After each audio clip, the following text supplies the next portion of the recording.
Hola, ¿qué tal? Buenas noches, bienvenidos a las noticias. Tenemos para usted lo más actualizado de Guatemala y el mundo. Nuestros equipos han trabajado para llevarle la información que necesita conocer. Comenzamos con los titulares. Médicos del Hospital San Juan de Dios saldrán a las calles a pedir dinero por crisis en salud. Una mínima parte del presupuesto de educación se invierte en innovaciones y apoyo educativo.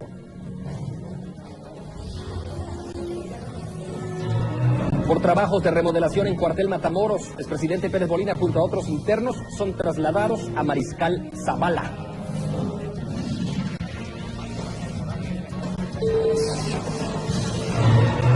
Tensión en Ciudad de Cungumán. Operativo para decomisar producto de contrabando termina en enfrentamiento. Organismos internacionales señalan que en últimos 5 años competitividad en América Latina se ha contraído y con ello el crecimiento social.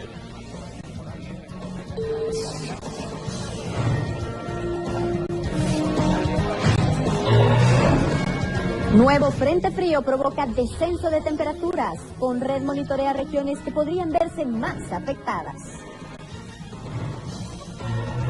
Presidente ruso ordena localizar y eliminar a quienes derribaron avión con una bomba en Egipto.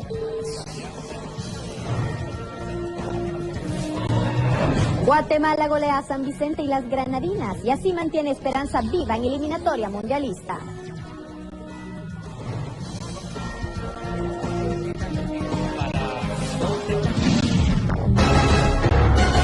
Hasta no hace mucho, lo que más ingresaba de contrabando a Guatemala desde México eran los combustibles. Una investigación reciente en Ciudad de Cungumán y Malacatán reveló el contrabando de cemento. De esa cuenta se realizó un operativo. La Fiscalía de Sección de Delitos Económicos del Ministerio Público investigó una serie de denuncias recibidas mediante una aplicación electrónica en las que indicaban que comerciantes ingresaban cemento de contrabando al país. Consecuentemente, se organizaron operativos que se pusieron en marcha en Malacatán y Ayutla, San Marcos, en donde se incautó más de 600 sacos cuyos registros no tenían venta autorizada en Guatemala. Los cuales se realizaron en Ayutla y en Malacatán, en las ferreterías cuyos nombres están en pantalla: Ferretería y Comercial Eureka en Ayutla, Bodega de Materiales de Comercial Eureka, Distribuidora San José, Taller y Distribuidora San Agustín de Ayutla, y de Malacatán Ferretería Vicky, Ferretería Santa Marta, Bodega de la Ferretería Santa Marta, Ferretería Construcentro y Ferretería El Diamante. Ana Elena Guzmán, la fiscal encargada de la sección, indicó en conferencia de prensa que el mayor impacto sobre esta venta radica en las personas que compran el producto, pues no cuenta con calidad debido a que las bodegas en donde guardan el cemento no tienen los controles de conservación requeridos, lo cual pone en riesgo la calidad de la construcción. Primera forma de operar es que se ingresa el cemento de contrabando proveniente de México por puntos ciegos o pasos vehiculares no controlados. Posteriormente es distribuido en las ferreterías en donde se vende al público y se comercializa al público.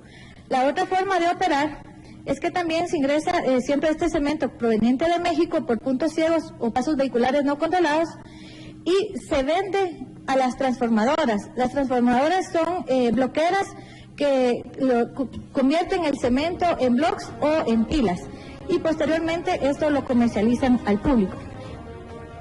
En total se realizaron 9 allanamientos, pero no se capturó a ninguna persona debido a procedimientos pendientes relacionados a la cuantificación de mercadería e impuestos evadidos. Pero pese a ello, los contrabandistas se enfrentaron a las autoridades para evitar la incautación, por lo que en el intento resultaron con heridas leves 10 personas. Telediario, información actual.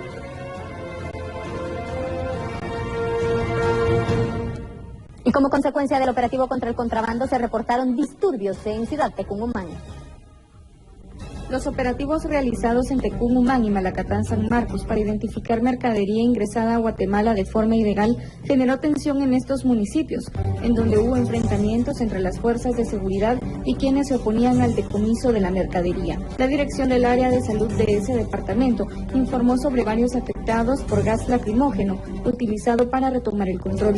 Nosotros tenemos un reporte preliminar del Centro de Salud de Ayutla, en el cual se han atendido a 2 pacientes mayores de edad, los cuales presentan intoxicación por gas lacrimógeno. Se les han prestado primeros auxilios, específicamente oxígeno, También tenemos informes de la Cruz Roja de Ayutla, la cual ha atendido a 10 adultos y a 15 niños. Tenemos conocimientos que la Cruz Roja lleva a un paciente al hospital de Coatepeque. No sabemos el estado de salud de esta persona, pero a los que se les han prestado primeros auxilios solo han sido por intoxicación. Por su parte, algunos vendedores de ambos municipios manifestaron su inconformidad por acciones de entidades que amenazan sus ingresos, aunque aclararon que las personas que aún continuaban protagonizando los disturbios eran ajenas a ese grupo. Se dio este acontecimiento porque tenemos como 2 semanas de que no nos deja trabajar la policía y la SAT, de lo cual esta opresión que hacen nos afecta a nosotros en nuestro bolsillo, ¿verdad? De acuerdo a información del Ministerio Público, los allanamientos se realizaron en 5 ferreterías de la localidad. Se decomisaron más de 600 sacos de cemento que fueron ingresados al país desde México. Con la información de Carlos Barrios y colaboradores, un reporte para Telediario Información Actual. Mientras tanto, autoridades antinarcóticas realizaron operativos en el aeropuerto La Aurora. Se revisaron hangares y aeronaves privadas para prevenir el trasiego de drogas. Las fuerzas de seguridad antinarcóticas de la Policía Nacional Civil, acompañadas de fiscales del Ministerio Público, realizaron una serie de operativos relámpago en hangares privados del aeropuerto La Aurora en la zona 13 capitalina, como medida de prevención ante el trasiego de droga o dinero para el blanqueo. Para el efecto, se utilizó la unidad K9 de la Policía Nacional Civil, cuyo perro olfateó avionetas, jets y helicópteros privados para detectar armas u otros ilícitos. Y aunque los resultados fueron negativos, el objetivo era prevenir el ingreso o egreso de estupefacientes. Las fuentes de información dieron a conocer que los operativos se realizan periódica y sorpresivamente con la intención de evitar el contrabando de droga vía aérea. Telediario Información Actual.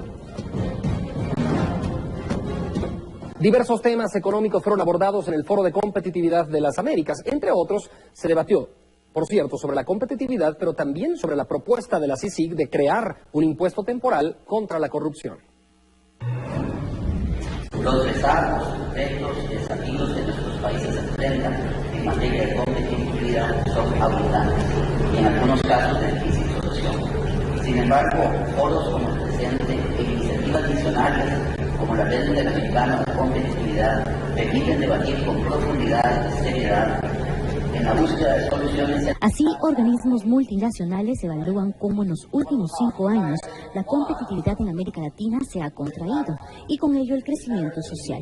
Hugo Beteta, director de la sede subregional de CEPAL, coincide que aspectos institucionales es una agenda pendiente. Esto surge en el segundo día del Foro de las Américas que se desarrolla en el país. En las Naciones Unidas tenemos una iniciativa para ver cuáles son las palabras que más pitean los jóvenes en América Latina.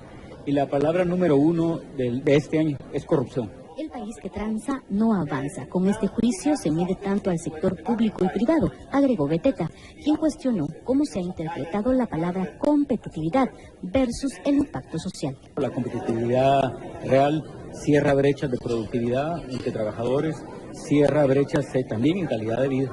Y lo que sí no funciona para el desarrollo de la competitividad espúrrea, que nos hemos llamado nosotros, que se basa simplemente en la explotación de la mano de obra barata, en la explotación de los recursos naturales y en la evasión de los impuestos. Va a haber menos pobreza cada vez más, pero lo que tenemos que hacer para llegar a esos niveles es, tenemos que traer inversión. O sea, el Producto Interno Bruto no va a crecer si no hay una inversión tanto extranjera como interna de Guatemala. Ante la propuesta de financiar a instituciones en materia de seguridad y justicia, como propuso la CICIG a través de un nuevo tributo, esto opina el delegado de CEPAL. Es una falacia decir que no vamos a dar plata para que no haya corrupción, porque las propias instituciones que se requieren para combatir la corrupción cuestan plata. No es posible tener un país de primer mundo con una estructura y una carga tributaria del tercer mundo. El presupuesto tiene muchísimos problemas, es un presupuesto rígido, 92 centavos de cada quetzal ya están predeterminados en el gasto. Entonces creo que Guatemala necesita tener un debate en el cual se conjuga la competitividad con la mayor eficiencia y confianza de las instituciones públicas. En el ranking de ética y corrupción del Foro Económico Mundial, Guatemala ocupó el puesto 119, muy bajo según organismos internacionales, pero este surgimiento contra flagelos permitirá que el país mejore el próximo año.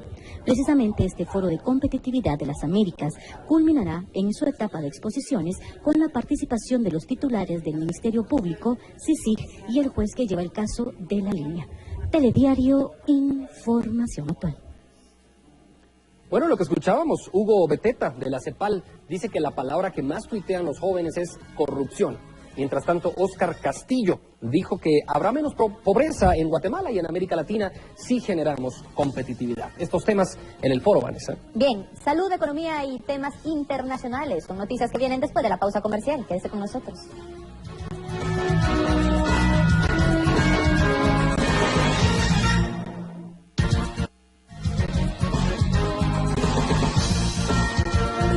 De regreso con más información, vamos a hablar del tema de salud, y es que médicos del Hospital San Juan de Dios recurrirían a la caridad pública para no paralizar labores. Bueno, Vanessa, y es que esta es una de las propuestas que tienen como finalidad seguir prestando la atención a los pacientes que llegan a ese centro asistencial. Solicitaremos dinero en las esquinas de la ciudad de Guatemala, por lo que solicitamos la colaboración de toda la población guatemalteca. Esta medida es una de las muchas que médicos del Hospital General San Juan de Dios pondrán en marcha en los próximos días para tratar de alguna forma de subsanar la situación de crisis que está por hacer colapsar el centro asistencial. Ante este anuncio hubo reacción por parte de la cartera de salud. Lo único que le estamos solicitando a los que aportan, como los que van a recibir los donativos, el dinero, lo que sea, que recuerden que la ley orgánica de la Contraloría General de Cuentas es explícita en el sentido que toda recaudación que reciba el sistema público tiene que ser fiscalizado por parte de la Contraloría General de Cuentas. Tiene que extenderse a recibos, tiene que registrarse en inventarios. Pero a criterio de la Defensoría de la Salud de la Procuraduría de Derechos Humanos, este panorama es extremista. Para la situación tan crítica que estamos viviendo, necesitamos ser creativos para poder enfrentarnos, toda vez que sigue siendo para el Estado de Guatemala una tarea pendiente el tema de la salud pública. Los galenos adelantaron que por mucho esfuerzo que hagan, no podrán financiar las necesidades del hospital, que requiere cerca de 1 millón de quetzales diarios para funcionar, aún de forma limitada. Telediario, información actual. Hay cierta desconfianza en la Procuraduría de los Derechos Humanos por los más de 300 millones que se asignarán al Ministerio de Salud. La institución se refiere a que sería el mismo personal de siempre el que maneje los recursos. Pese a la escasez de recursos que afecta al Estado, la cartera de Finanzas logró encontrar la forma de inyectarle recursos financieros a salud. Permite al Ministerio de Salud ampliar los presupuestos de los hospitales y en algunos otros temas. Esto estaría disponible si el Ministerio de Finanzas se abre el día de mañana, pues mañana por la mañana ya carga en el sistema para que el Ministro de Salud pueda hacer uso de esos techos presupuestarios. Pero el traslado de estos recursos, cuyo uso sería trascendental para que se pueda paliar las necesidades en salud, genera duda en algunos sectores. Recordando que unos días antes de que el ministro Monterroso fuera removido de su puesto, habían anunciado también la transferencia de 500 millones de quetzales, tal como el día de ayer se anunció la transferencia de 350 millones de quetzales nuevamente para el Ministerio de Salud. La preocupación radica en que, a excepción del ministro, serán las mismas personas quienes van a manejar estas transferencias, lo que nos hace llevar a pensar que debemos en este momento seguir fiscalizando el uso y la adjudicación de este espacio presupuestario. Mientras tanto, el ministro se refiere sobre la forma en que serán distribuidos los recursos por la deuda y desabastecimiento. La distribución equitativa de los 350 millones abarca los 44 hospitales. Si bien es cierto, tenemos 3 grandes hospitales que los vamos a atender, como son el Roosevelt, el San Juan de Dios y el Regional de Occidente, hay 41 hospitales adicionales que también le tenemos que entregar ese espacio presupuestario. Y entonces no me atrevería a darle un promedio porque cada quien tiene necesidades diferentes. Un reto importante estará en el rol de las unidades ejecutoras para maximizar la eficiencia en el uso de los recursos. Telediario, información actual.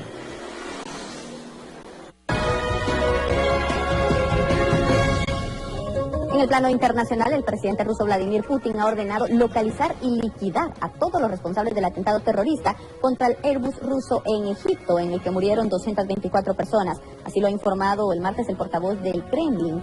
El presidente ha encomendado a los servicios especiales que tomen todas las medidas para identificar a los que han tenido que ver con ese terrible atentado. Buscar a esas personas por todo el mundo sin tener en cuenta su localización o el tiempo que lleve y exterminarlos a todos, dijo a los periodistas rusos. Por otro lado, el presidente francés, François Hollande, aseguró que los atentados que costaron la vida a al menos 129 personas en 6 lugares diferentes de la ciudad fueron planificados en Siria. Hollande aseguró que fueron organizados en Bélgica y perpetrados en nuestro suelo con complicidades en Francia. El mandatario dijo que su país no busca contener al Estado Islámico, sino destruirlo, por lo que aseguró que intensificarán sus ataques en Siria. Tras los ataques de viernes, Francia junto a Rusia intensificaron los bombardeos sobre posiciones del Estado Islámico.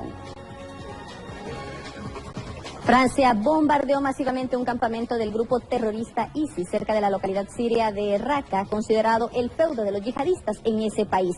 Y es que, según fuentes del Ministerio Francés de Defensa, los bombardeos franceses se producen 2 días después de la ola de atentados en París, que tuvieron como principal objetivo un puesto de mando del ISIS, que también servía como centro de reclutamiento y depósito de armas y municiones. Mientras tanto, el hermano de un presunto terrorista le pide entregarse a las autoridades tras los ataques en París. Esto y más se lo presentamos en el siguiente resumen. El presidente de Francia, François Hollande, se refirió en la UNESCO a la necesidad de reparar el daño arqueológico que ISIS produjo en Siria. Hollande propuso una estructura internacional que constituya un fondo dedicado a la propiedad cultural que esté en peligro. Mohamed Abdeslam, hermano del terrorista prófugo Salah Abdeslam, le pidió que se entregue a la policía, el hombre juzgado por los ataques en París. Las autoridades francesas informaron el hallazgo del auto alquilado por Salah Abdeslam, el 8º terrorista de París. El vehículo podría haber servido para preparar los atentados del pasado viernes. Pese al pedido del presidente de los Estados Unidos, Barack Obama, de acoger a 10.000 refugiados sirios, 26 estados de ese país cerrarán sus fronteras por temor a la llegada de los yihadistas. Suspendieron el partido entre Alemania y Holanda. El estadio de Hannover fue evacuado luego que encontraran un objeto sospechoso. Estaba previsto que la canciller federal alemana Angela Merkel asistiera. Vamos a regresar al plano nacional. Molestos están los pobladores de Ciudad Quetzal, San Juan, Zacatepeques, por el mal estado de la ruta. La comuna dice, por su parte, que la reparación le corresponde al Ministerio de Comunicaciones. Este es el segmento Quéjese, donde su voz se escucha.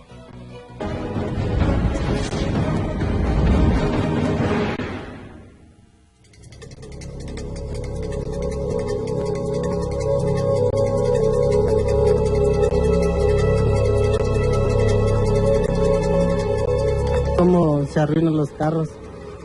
¿Algún daño que ha sufrido su vehículo? Bien, se destallan las llantas por caer un hoyo.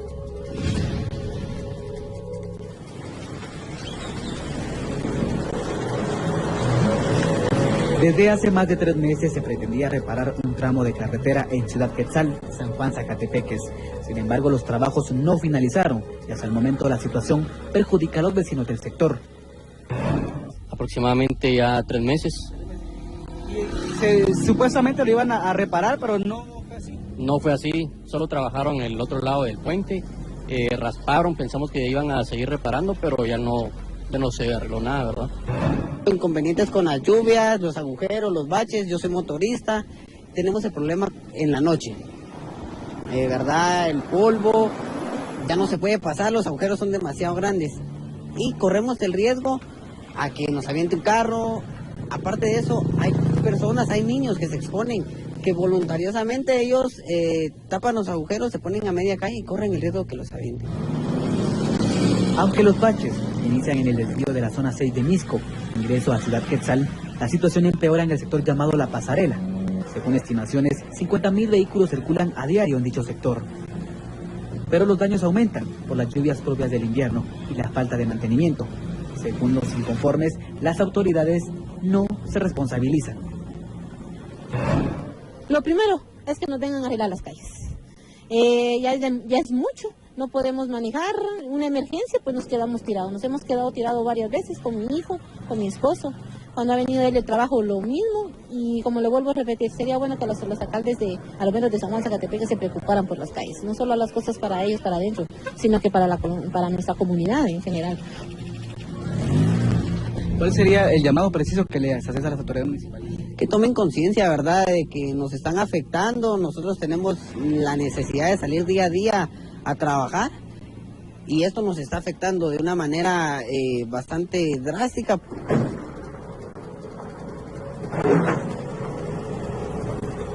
Las autoridades municipales de San Juan Zacatepeques indicaron que ya realizaron los trámites para reparar la carretera, pero que le corresponde al Ministerio de Comunicaciones. A nosotros como municipalidad lo que nos corresponde es enviar los oficios respectivos para que Covial esté enterado de la necesidad que se tiene en este tramo carretero que se le llama La Pasarela. Entonces estos oficios ya se mandaron hace aproximadamente 3 meses. Que ya Covial lo tuvo en sus manos.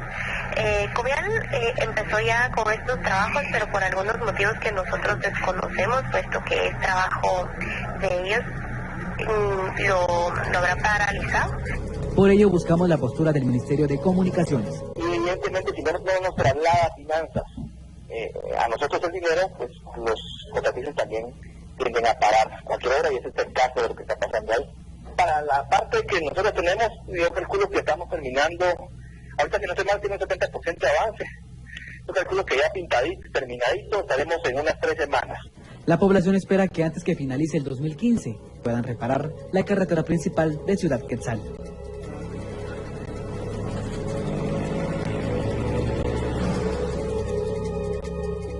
La población espera que lo antes posible las autoridades municipales puedan reparar las malas condiciones de la carretera en Ciudad Quetzal. Y usted marque la línea contra la impunidad, 2410-3200 y quéjese.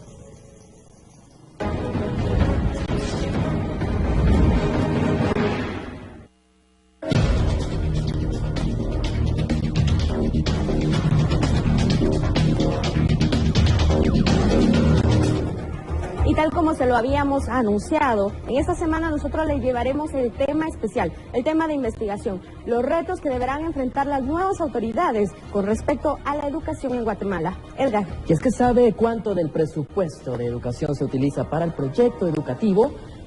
La cifra es mínima, estamos hablando de un 16%, mientras el resto se va en el pago de nómina. De esta cuenta, expertos Astrid consideran que se debe hacer una evaluación al respecto para mejorar la calidad de la educación en el país.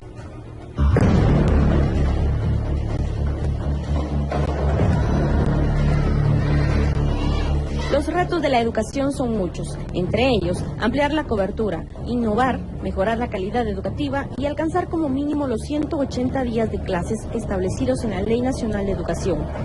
Sin embargo, las diversas manifestaciones, asambleas permanentes, celebraciones, kermés y un sinfín de actividades influyen para que los docentes no cumplan con el tiempo establecido de clases. De los 12.295 millones de quetzales presupuesto total del Ministerio de Educación, el 84.1% se utiliza para el pago de los docentes y trabajadores administrativos. Esta lógica ha sido muy criticada, pues tan solo un 16% de ese presupuesto es para apoyo educativo. A menudo se señala que es mucho lo que se gasta con los docentes, pero no se reflexiona en el hecho que el salario del docente no es un salario muy alto. El docente gana 3.647 quetzales ya con los incrementos incluidos. Actualmente la cartera tiene contratados en el renglón 011 118.391 maestros, en el renglón 022 3.016, en el renglón 021 29.129, que hacen un total de 150.536 plazas del magisterio. Aún con poco presupuesto para funcionamiento, la cartera debe priorizar en refacción escolar, valija didáctica y gratuidad.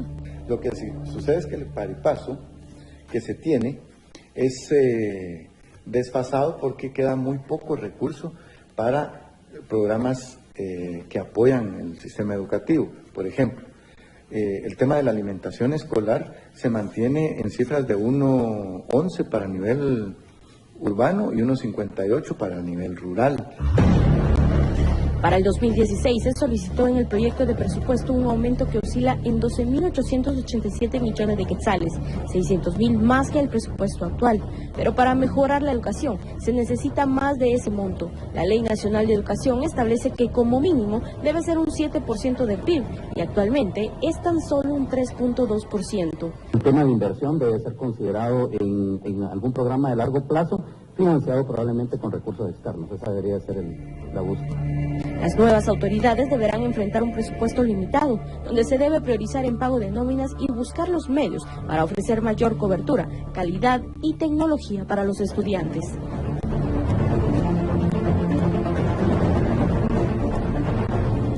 Y es que de esa cuenta, las autoridades de la cartera de educación evalúan los resultados de la carrera técnica de magisterio. El propósito es establecer hasta qué punto esta reforma educativa garantiza una educación de calidad. Y es que para mejorar la calidad educativa, el Ministerio le apostó a la profesionalización docente, un programa que trajo conflictos entre los anteriores estudiantes de la carrera de magisterio y centros educativos privados, pues al crearse el bachillerato en educación, el tiempo de estudio de los jóvenes aspirantes a maestros es de 5 años. Pero si no logramos nosotros ampliar esta profesionalización a todo el país, las pruebas no van a poder subir, digamos, porque ellos no están haciendo sus esfuerzos mejores porque los niños aprendan. El cambio de la carrera de magisterio al bachillerato trajo consecuencias en la reducción de alumnos que ingresaron en el 2014. La Constitución de la República dice que es garantía constitucional que podamos enseñar las carreras que nosotros consideramos oportunas. Y también dice en el artículo 73 que los padres de familia son los que tienen el derecho exclusivo de determinar qué carreras se estudian para sus hijos y cuáles se enseñan para sus hijos y cuáles no. Para lo que se destinó 40 millones de quetzales. Estamos terminando el primer año, esperamos, como no hay todavía resultados, notas finales para ver, el poder decir cuantitativamente cuántos tuvieron éxito total, pero también ya nos estamos preparando para la segunda promoción que entra en febrero a la universidad. Se espera que esta primera promoción sea incluida en el sistema educativo en el 2018 para que se inicien con los cambios cualitativos. Aquellos docentes que quieran llevar a nivel de licenciatura sus estudios tengan mejores prerrogativas que el docente que no llegó a ese nivel. Pero a los docentes con nivel de licenciatura los necesitamos en el aula, no en el área administrativa, que es lo que suele pasar ahora. Las actuales autoridades educativas esperan que las nuevas autoridades continúen el programa de profesionalización docente.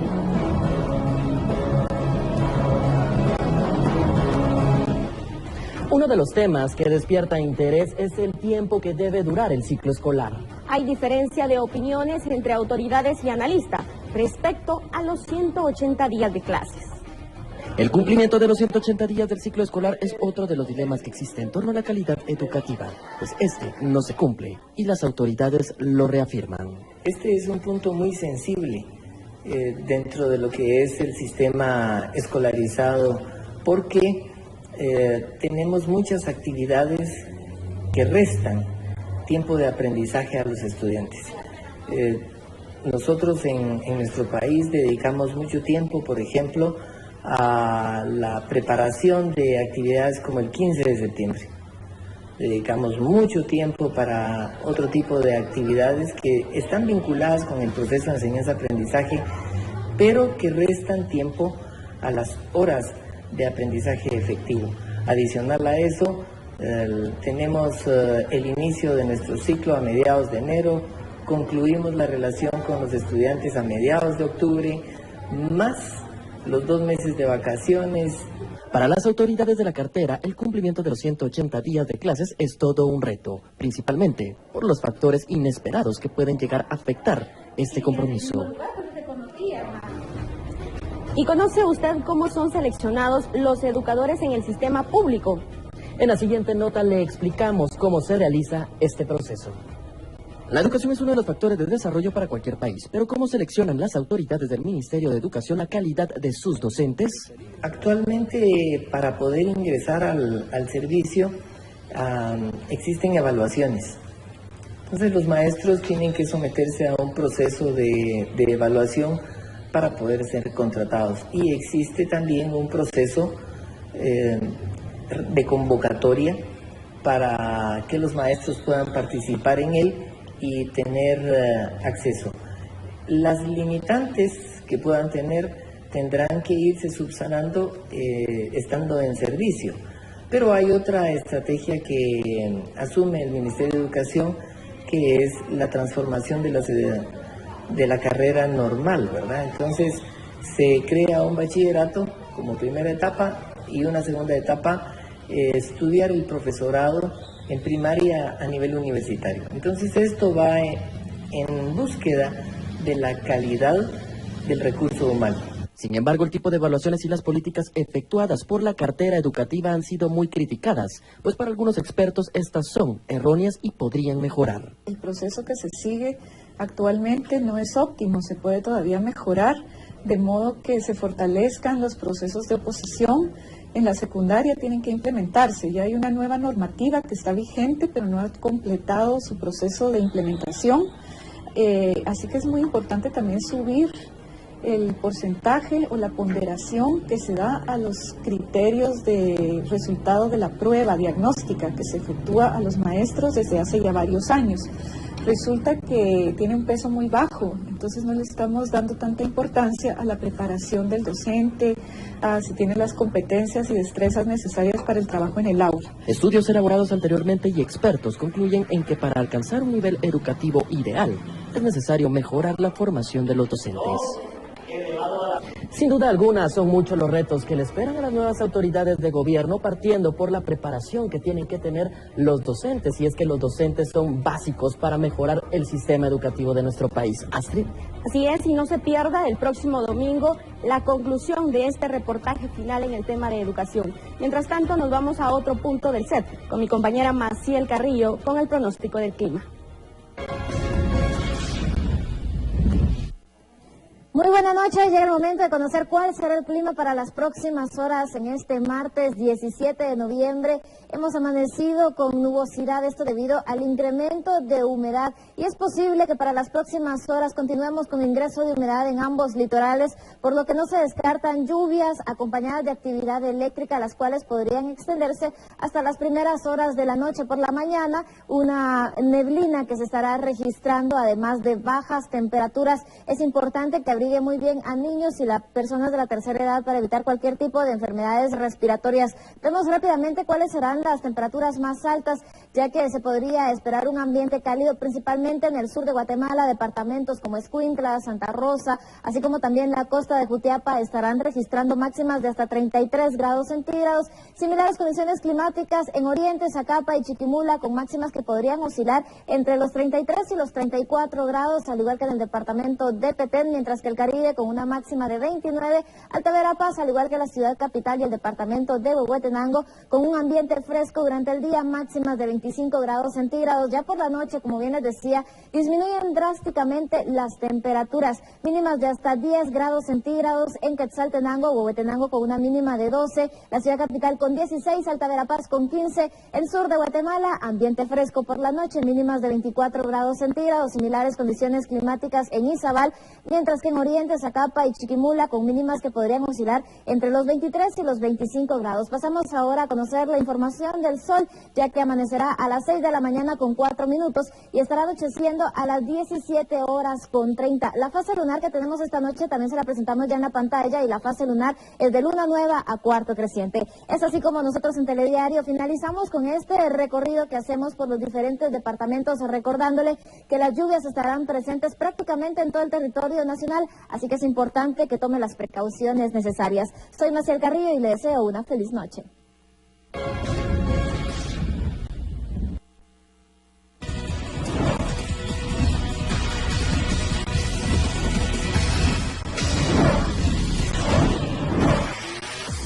¿Qué tal? ¿Cómo están? Un placer saludarles. Tiempo de los deportes aquí en Telediario. Vamos a iniciar con el deporte nacional, que es presentado por Comex. Y es que hay que hablar de la selección guatemalteca de fútbol. Hoy el azul y blanco se enfrentó a San Vicente.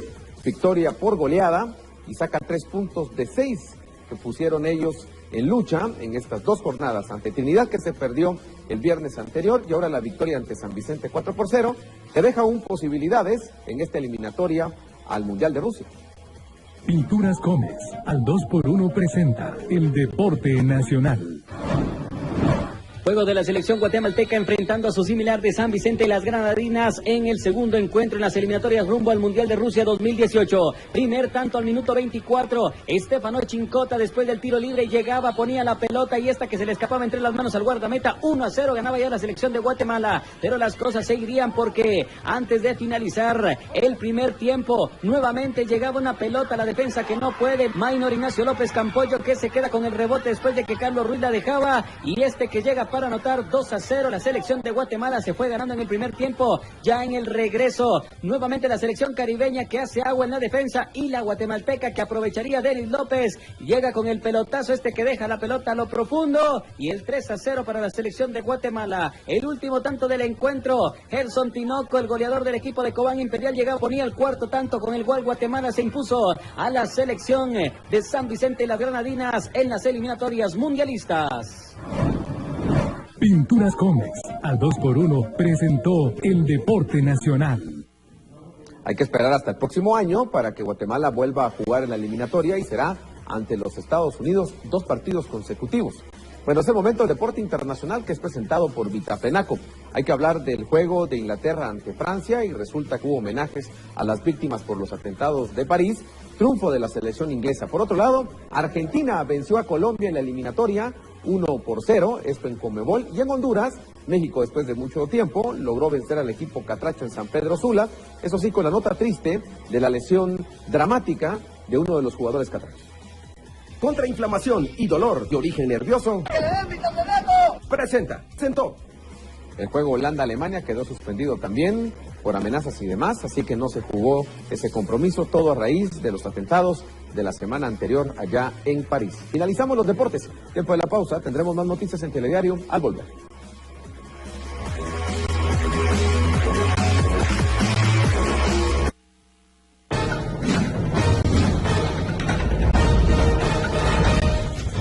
Seguimos informando. Expertos como la fiscal general Telma Aldana y el comisionado Iván Velázquez participaron en el Foro de Competitividad de las Américas. Vamos a trasladarle más detalles a través de nuestros compañeros Sandra Rodas y Milton Jack. Adelante, buenas noches.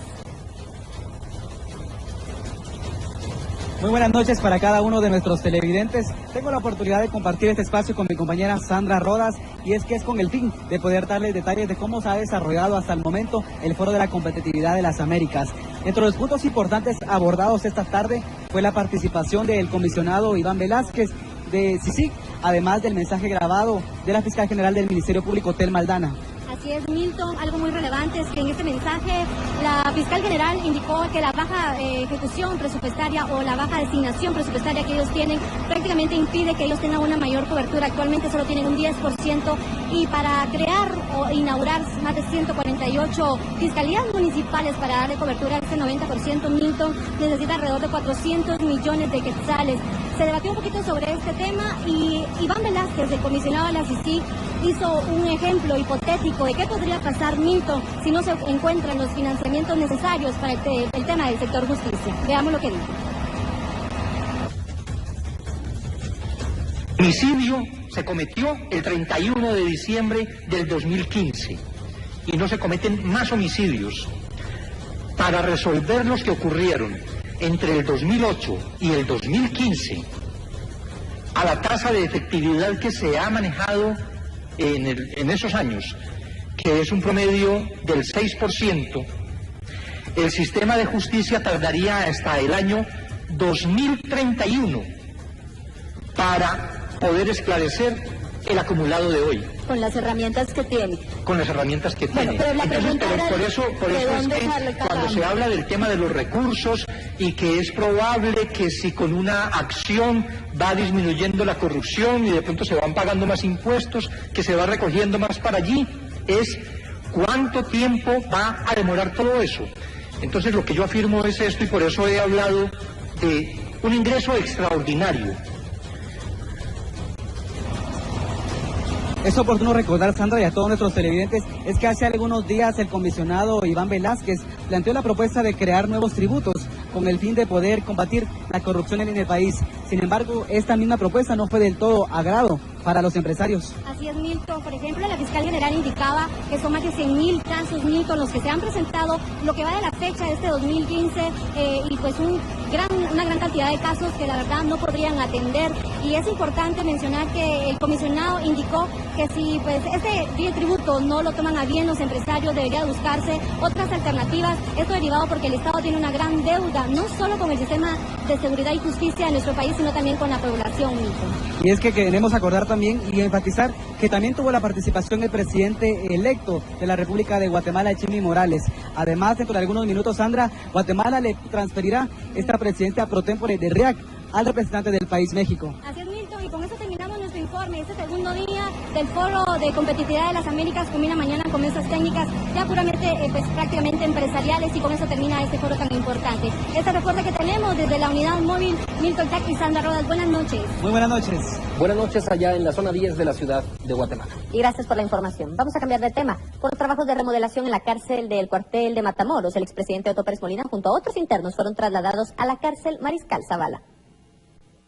La publicación del acuerdo ministerial 557-2015 el pasado lunes dio lugar a la creación de la cárcel en la primera brigada de infantería Mariscal Zavala, la cual contará con un área especial para hombres y otra para mujeres.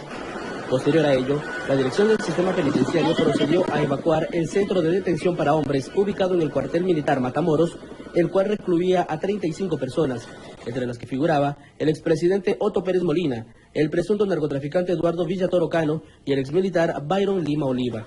De tal manera que en horas de la noche del lunes y parte de madrugada de martes se hizo la reubicación de los privados de libertad. Fue trasladada una persona de sexo femenino hacia el Centro de Detención Preventiva para Mujeres Santa Teresa. Tenemos 20 personas trasladadas al Centro de Reinstauración Constitucional Anexo 1 y tenemos 3 personas trasladadas hacia la granja de cumplimiento de condena Pavón en relación al personal total que fue trasladado de ese centro carcelario. Tenemos en efecto al referente del expresidente Pérez Molina, que en efecto él fue trasladado dentro de las 11 personas que fueron remitidas en la reubicación a ese centro carcelario. El funcionario dijo que el argumento por el que se tomó esta acción es porque el centro de Mariscal Zavala cuenta con medidas de seguridad más fortalecidas que el anterior y los privados de libertad son de casos de alto impacto. Pues da aspectos técnicos en la división que tiene ahora este centro, en la amplitud en la capacidad para su reclusión, ya que es para 135 personas ahora, y obviamente algunas especificaciones que permite una mejor custodia. Al buscar opiniones distintas, un analista en seguridad calificó esta medida como inconstitucional. Esta situación es totalmente ilegal, está al margen de lo que establece la Constitución. La Constitución establece que el tratamiento de los reos que están en prisión preventiva o en condena deben estar a cargo de una institución especializada de carácter civil, no militar. Eso es lo primero. Ningún reglamento, ningún acuerdo gubernativo, que son normas jerárquicamente inferiores a la Constitución, pueden contradecir. Por otro lado, dijo que los jueces a cargo de cada proceso deberán revisar minuciosamente estas decisiones, pues contravienen lo dictado en audiencias por ellos. El problema es que este tipo de medidas está comprometiendo también al sistema de justicia, porque lo ahorilla a involucrarse en estas medidas que, como repito, no son legales. Telediario, información actual.